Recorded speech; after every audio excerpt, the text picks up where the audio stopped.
Bonjour tout le monde et bienvenue dans une nouvelle vidéo. Vidéo très particulière. Aujourd'hui on aborde un sujet important quand même, qui est devenu très important dans ma vie. L'intolérance au gluten. J'espère que cette vidéo va pouvoir vous aider.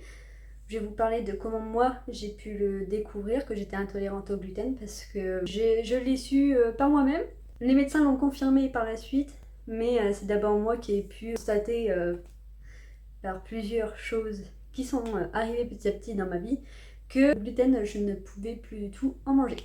J'espère que cette vidéo vous sera utile et même peut-être aider certaines à découvrir que vous êtes aussi intolérante au gluten. Malheureusement, j'espère pas pour vous parce que c'est une vraie galère. Enfin bref, bienvenue et c'est parti. Donc, on va déjà faire un point sur les différences entre intolérance et allergie. Parce que du coup, c'est pas du tout la même chose. Les effets ne sont pas du tout pareils et le degré de dangerosité, entre guillemets, n'est pas la même chose non plus. Donc, sur Google, c'est dit qu'une allergie alimentaire, ça met en cause tout le système immunitaire, avec les symptômes qui peuvent mettre du coup en danger la vie, comme ceux qui sont par exemple allergiques aux arachides, et qu'ils en mangent, il faut tout de suite faire la piqûre pour qu'ils puissent dégonfler parce que sinon c'est œdème de coinque et puis après il y a la mort qui peut s'en suivre malheureusement. Donc c'est pour ça que l'allergie c'est quelque chose de beaucoup plus dangereux que l'intolérance en soi.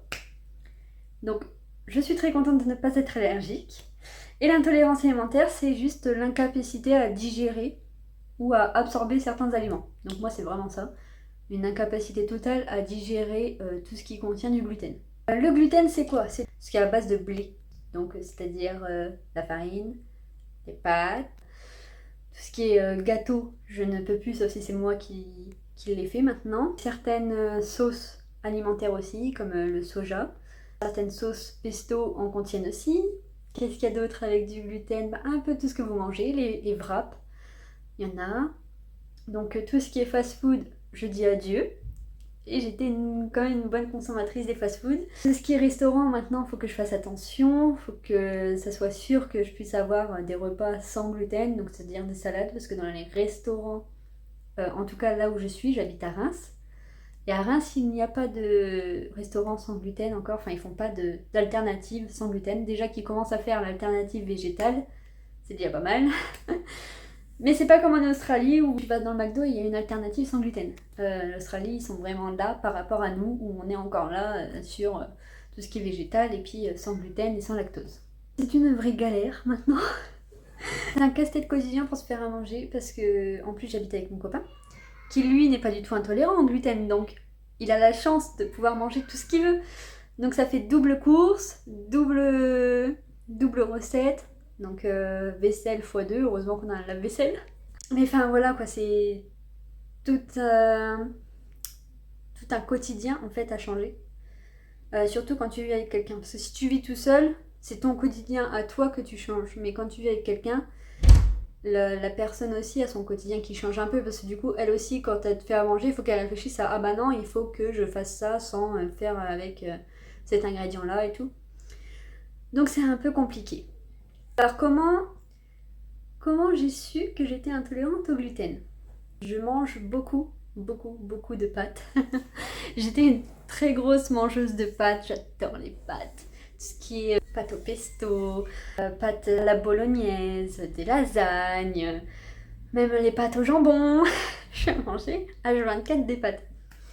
Et donc petit à petit, je ressentais, quand j'en mangeais, je ressentais des mal-être. En fait, j'avais chaud, j'avais d'un seul coup des bouffées de chaleur, comme certaines filles quand on a nos règles. Je sais pas si ça vous le fait, mais j'ai mes règles, moi des fois j'ai d'un seul coup des bouffées de chaleur. Du coup tu t'es là en mode oula, je suis de partout alors qu'il fait très très bon chez nous. Donc bouffée de chaleur, mal de ventre, mais un mal de ventre atroce. C'est pas un mal de ventre qu'on connaît, c'est vraiment un mal de ventre où tu sais que c'est pas normal en fait. Et le ventre très très gonflé. Mais quand je vous dis le ventre très très gonflé, c'est vraiment très gonflé. Je vous mettrai des images de mon ventre gonflé quand je mangeais du gluten et de mon ventre maintenant, ou même avant que je sois intolérante. Parce que j'ai naturellement un ventre assez plat, normalement. En mangeant du gluten, j'avais quand même un ventre très gonflé. Et vu que j'en mangeais tous les jours, bah, mon ventre ne dégonflait jamais. Donc j'avais un ventre assez gros par rapport à ce que moi j'avais l'habitude. Et je me sentais complexée.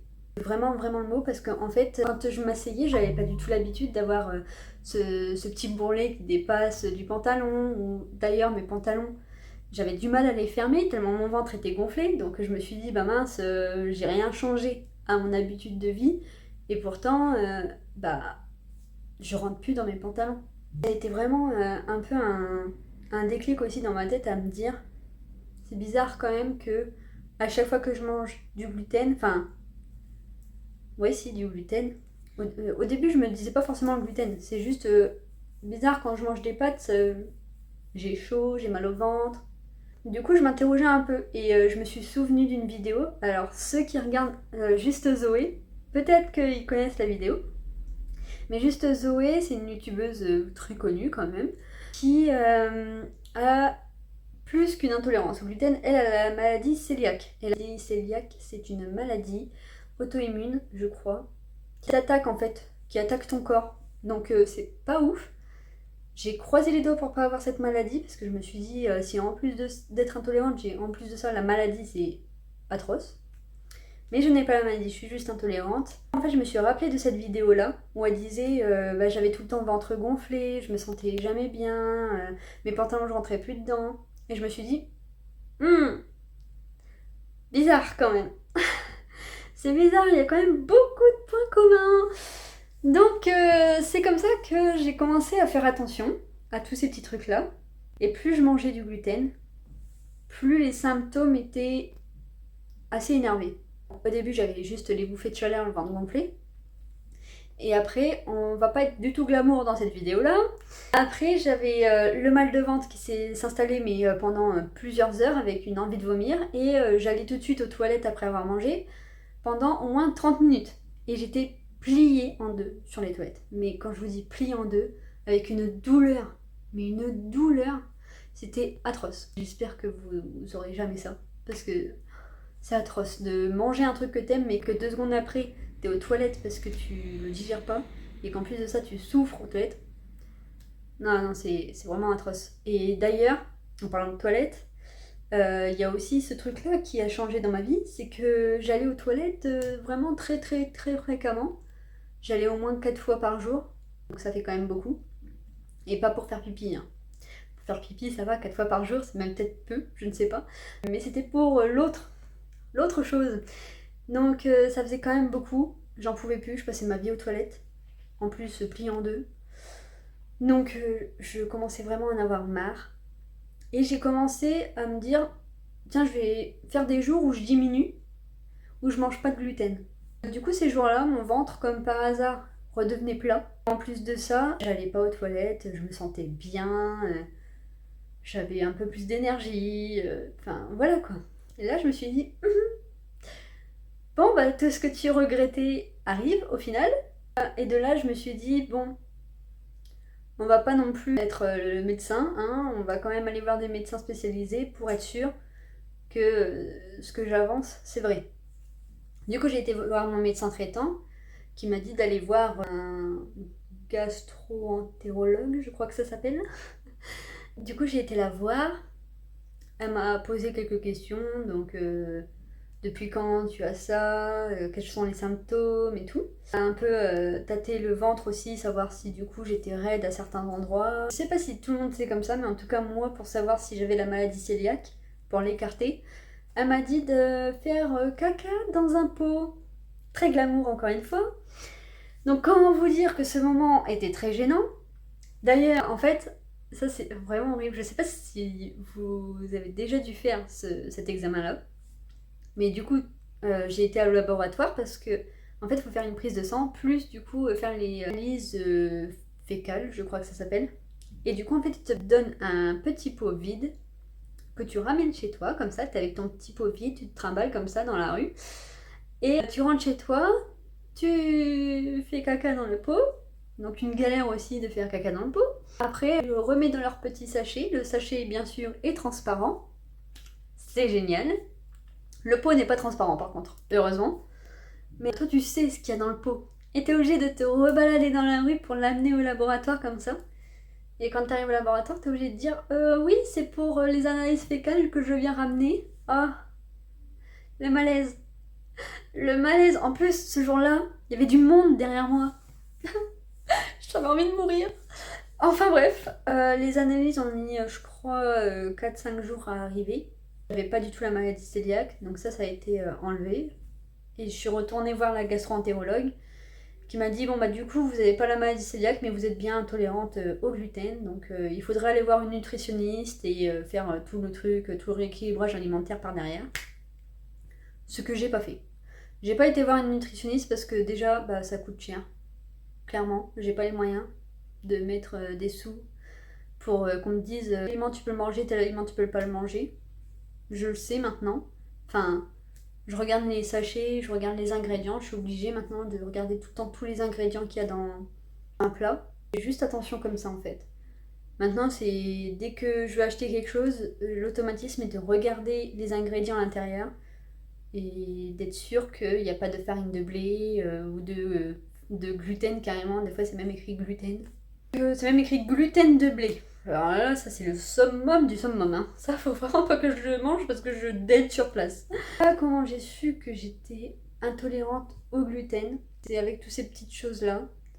Donc si jamais vous aussi, vous avez, quand vous en mangez, des bouffées de chaleur, ou le ventre qui gonfle, ou envie de vomir, ou la diarrhée par derrière, vous allez aux toilettes beaucoup plus souvent qu'avant. Et d'ailleurs, quand on est intolérant, on n'est pas forcément obligé d'avoir la diarrhée. On peut aussi être constipé. Donc ça peut être aussi un symptôme. Parce que d'habitude, on se dit, bah, si on ingère un aliment qu'on n'arrive pas à digérer, bah, automatiquement on a la diarrhée. Sauf que non, en fait, on peut être constipé aussi. Donc faites attention aussi à ce facteur-là. Si jamais vous êtes constipé facilement et que quand vous mangez du gluten, c'est lié, bah, peut-être aller faire des analyses. Au moins, vous êtes sûr, quoi. Au moins écarter ce problème. D'ailleurs, ma sœur est intolérante au lactose. Donc quand on nous invite, ma sœur qui est intolérante au lactose et moi qui est intolérante au gluten, comment nous faire à manger avec ça? Il n'y a plus personne qui va nous inviter. Ou alors on va devoir ramener notre petit sac repas chacune parce que imposer à quelqu'un de faire à manger sans lactose et sans gluten quand il n'a pas l'habitude, c'est une galère. Franchement, c'est vraiment une grosse galère. Donc voilà un peu mon expérience sur l'intolérance du gluten. D'ailleurs, si jamais vous êtes intolérant au gluten, comme moi vous étiez quelqu'un qui mangeait beaucoup de pain, parce que le pain c'est full gluten, le pain au maïs c'est très très bon. Mais genre vraiment ça se rapproche du goût du pain normal. On trouve ça dans les boulangeries type Marie Blachère, Ange, trucs comme ça. Bon, il y a des traces de gluten parce qu'ils le font en même temps que le pain, donc il y a toujours des traces dans les boulangeries. Et moi, ça, les traces, ça va, mon corps, il arrive à gérer les traces. Mais du coup, même mon copain, il aime bien le pain en maïs. Donc c'est que vraiment, c'est bon. Parce que le sans gluten, souvent, c'est pas très bon. C'est spécial, quoi. Faut s'y faire et quand t'es obligé, de toute façon, tu t'y fais. Mais souvent, c'est pas ce qu'il y a de meilleur.